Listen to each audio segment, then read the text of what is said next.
प्रिय भक्तों, आइए सुनाते हैं सावन सोमवार व्रत कथा। किसी नगर में एक साहूकार रहता था, जिस घर में धन की कमी नहीं थी, लेकिन उसे संतान सुख प्राप्त नहीं हुआ था, जिस कारण वह बहुत परेशान रहता था। पुत्र प्राप्ति की इच्छा से वह हर सोमवार व्रत भी रखता था और पूरी श्रद्धा के साथ शिव मंदिर जाकर भगवान शिव और माता पार्वती जी की आराधना करता था। उसकी भाव भक्ति से माँ पार्वती प्रसन्न हो गई और भगवान शिव से उस साहूकार की मनोरथ पूर्ण करने का आग्रह करने लगी।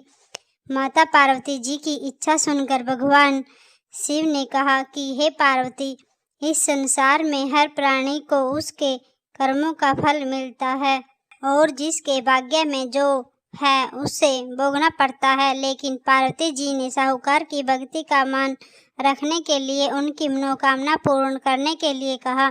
माता पार्वती के आग्रह पर शिव जी ने साहूकार को पुत्र प्राप्ति का वरदान दिया, लेकिन साथ ही यह भी कहा कि इस बालक की उम्र केवल 12 वर्ष की होगी।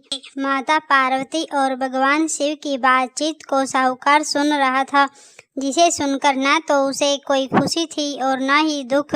वह पहले की तरह ही शिव जी की पूजा करता रहा। कुछ समय के बाद साहूकार को पुत्र की प्राप्ति हुई।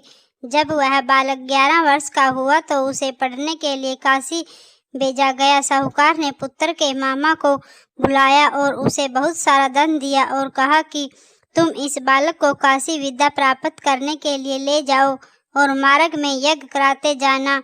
जहाँ भी यज्ञ कराओ वहाँ ब्राह्मणों को भोजन कराकर दक्षिणा देते हुए जाना। दोनों मामा भांजे इसी तरह यज्ञ कराते और ब्राह्मणों को दान दक्षिणा देते हुए काशी की तरफ चल पड़े। रास्ते में एक नगर पड़ा, जहाँ नगर के राजा की कन्या का विवाह, लेकिन जिस राजकुमार से उसका विवाह होना था वह एक आंख से काना था, जिसकी जानकारी लड़की और उसके घर वालों को नहीं थी। राजकुमार के पिता ने अपने पुत्र के काना होने की बात को छुपाने के लिए एक चाल सोची। साहूकार के पुत्र को देखकर उसने सोचा कि क्यों न इस लड़के को ही दूल्हा बनाकर राजकुमारी से विवाह करा दिया जाए। विवाह के बाद इसको धन देकर विदा कर दूंगा और राजकुमारी को अपने घर ले जाऊंगा।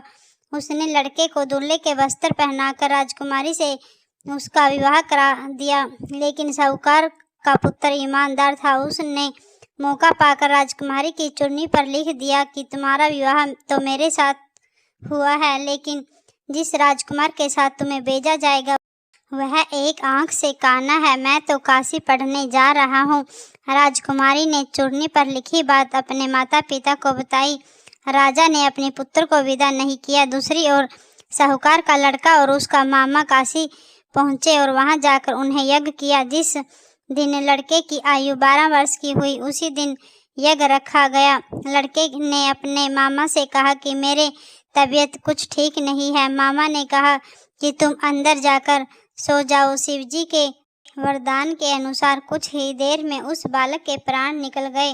मृत भांजे को देख उसके मामा ने विलाप शुरू किया। संयोगवश उसी समय शिव जी और माता पार्वती उधर से जा रहे थे। माता पार्वती ने भगवान से कहा, स्वामी, मुझे इसके रोने के स्वर सहन नहीं हो रहा।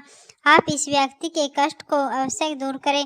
जब शिवजी मृत बालक के समीप गए तो वह बोला कि यह उसी साहूकार का पुत्र है जिसे मैंने 12 वर्ष की आयु का वरदान दिया था।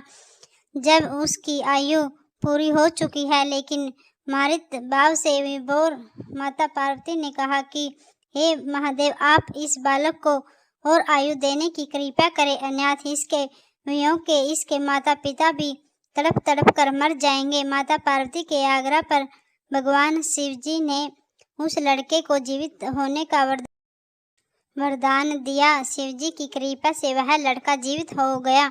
शिक्षा समाप्त करके लड़का मामा के साथ अपने नगर की ओर चल दिया। दोनों चलते हुए उसी नगर में पहुंचे जहां उसका विवाह हुआ था।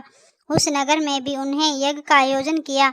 उस लड़के के ससुर ने उसे पहचान लिया और महल में ले जाकर उसकी खातिरदारी की और अपनी पुत्री को विदा किया।